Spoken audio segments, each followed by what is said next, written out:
अयोध्या के बाबरी मस्जिद विवादित ढांचे को गिराए हुए आज 32 वर्ष पूरे हो चुके हैं और कोर्ट के आदेश के बाद विवादित स्थल पर श्री राम का मंदिर भी बन चुका है। लेकिन इस घटना पर सियासत अब भी जारी है।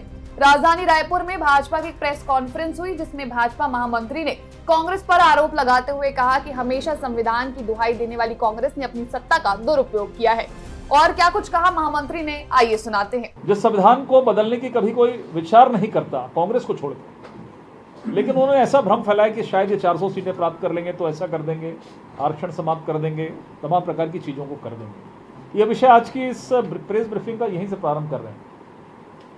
उस संविधान का माहौल उड़ाया गया, जनता ने विश्वास नहीं उन पर किया। किताब लेकर उछालना, उस किताब के बारे में जानकारी नहीं, कितने पेजेस हैं, बहुत सारे लोकसभा के अंदर में सवाल खड़े हुए। अनुराग ठाकुर जी ने पूछा, भैया आप उठा रहे हो, राहुल गांधी जी ये तो बता दो इसमें पेज कितने हैं, तो वो बेउत्तर हो गए, उसका जवाब तक नहीं दे पाए। अर्थात केवल एक खिलौना मात्र संविधान को बनाने का काम कांग्रेस के नेता ने और विशेषकर राहुल गांधी ने किया। आज 6 दिसंबर है। संविधान के प्रति प्रतिदिन चिंता करने वाली बीजेपी को भी आज 6 दिसंबर को वो घटना याद आई जब इस देश के अंदर में संविधान का माहौल उड़ाया गया। अनुराग जी ने अभी बताया आपको, एक महत्वपूर्ण दिन श्री राम मंदिर जी का मार्ग प्रशस्त हुआ जब वो बाबरी ढांचा आज के दिन गिरा। उसके बाद ठीक है, लोगों ने कुछ किया, कार्यक्रम हुआ, तमाम प्रकार के विषय।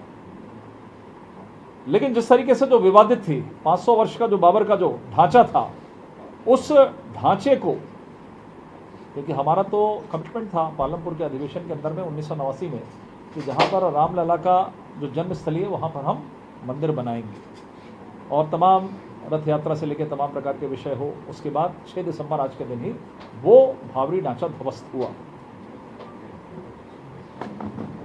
ढांचा ध्वस्त होने के बाद जिस तरीके से संविधान का माहौल उड़ाकर एक यूपी की सरकार को तो गिराया गया था क्योंकि वहां पर वो सरकार थी, लेकिन संविधान का किस तरीके से मजाक उड़ाया जाता है कि उसके साथ साथ हमारी 3 अन्य सरकारों को भी, जो मध्य प्रदेश की बात करें, राजस्थान और दिल्ली, ये तीनों राज्यों की सरकार, हिमाचल की सरकार को भी बर्खास्त कर दिया गया। अर्थात दोष अमित चिमनानी का, लेकिन उसका भुगतान संजय श्रीवास्तव को भी करना पड़ेगा, अनुराग को भी करना पड़ेगा। पूछे भैया क्यों, दोस्त तो इनका है, मेरे को क्यों किए? तो बोले भैया ऐसा है कि अमित का जो गोत्र है वो संजय श्रीवास्तव को भी है और अनुराग का भी, इसलिए आप सब लोग एक गोत्र के हो, इसलिए आप भी इसके दोषी हो। नेशन मिरर के लिए रायपुर से कंचन यादव की रिपोर्ट।